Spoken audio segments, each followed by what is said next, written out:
In the world's deepest jungles, there are rules older than time, etched not in ink, but in blood and silence. This story begins with a man named Darren Cole, 41, ex-military, a high-profile trophy hunter who made a living and a name by killing things others feared. Grizzlies, wolves, even a polar bear once. His motto, "You're either the predator or the prey." I choose predator.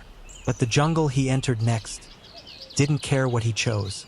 In 2018, Darren flew halfway across the world to the Sundarbans, a tangled, unforgiving labyrinth of mangrove swamps stretching across the border of India and Bangladesh. Thick fog, salt air, and beneath the roots, death, waiting. The locals had a name for what lurked here.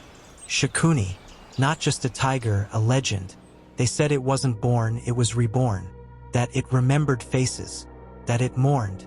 That it hunted not to eat, but to punish. Darren laughed off the warnings. "I've hunted lions with my bare hands," he told his guide, a quiet man named Amir. But Amir didn't laugh.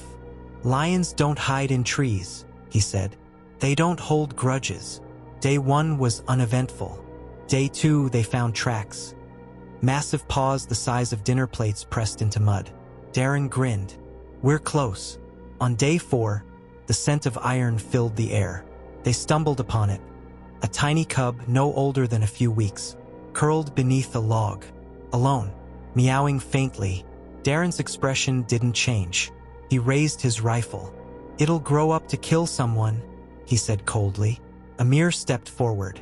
"Leave it. If you shoot, you'll call the mother." But Darren didn't listen. One shot, one scream. The cub's body dropped like a broken toy. Then the jungle changed. That night, even the insects fell silent. Amir whispered ancient mantras. Darren mocked him. But around 3 a.m., a snapping sound woke them. Twigs, deliberate, slow. Amir stepped outside with his lantern. He never came back. Darren waited. 5 minutes, then 10. No scream, no gunfire, just nothing. He followed the footprints, rifle trembling. And that's when he saw it. Amir's body, folded unnaturally at the base of a tree. His eyes wide open, his throat untouched. No blood, just stillness. Darren looked up, and for a breathless second, he saw her. A massive tigress, half shadow, half nightmare. Her eyes burned not with instinct, but with emotion. Rage, grief, recognition. And then she was gone. Darren ran. Through mud, through vines, rifle slipping from his grasp. The jungle was no longer terrain, it was the enemy. He spent the next 2 days alone, hallucinating from dehydration. No compass, no backup. The forest closed in like a fist. He started hearing whispers. Amir's voice, the cub's cry, a mother's roar, all woven into the rustling trees. He came across one of his own trail cameras. Its red light blinked slowly. He pressed play. The last image on it? Him, sleeping. And behind him, less than 5 feet away, the tigress. Watching, breathing, choosing. On the 3rd night, exhausted, Darren collapsed beneath a banyan tree.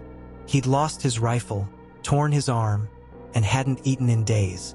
He thought this was it, the end. Then footsteps, heavy, soft, and then her. She stepped out from the brush, bigger than he remembered.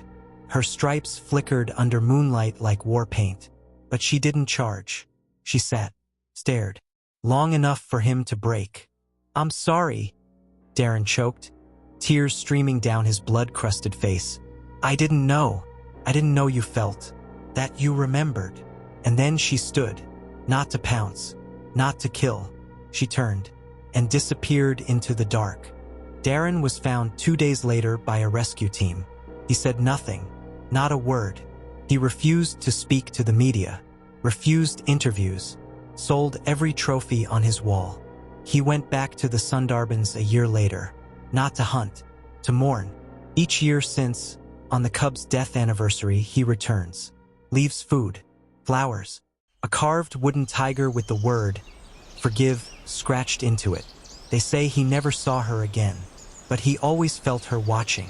There's a reason the jungle is silent before it kills. Not all predators hunt for hunger. Some hunt for justice. And the most dangerous creatures are the ones who remember what you did. In the end, Darren didn't fear the tigress.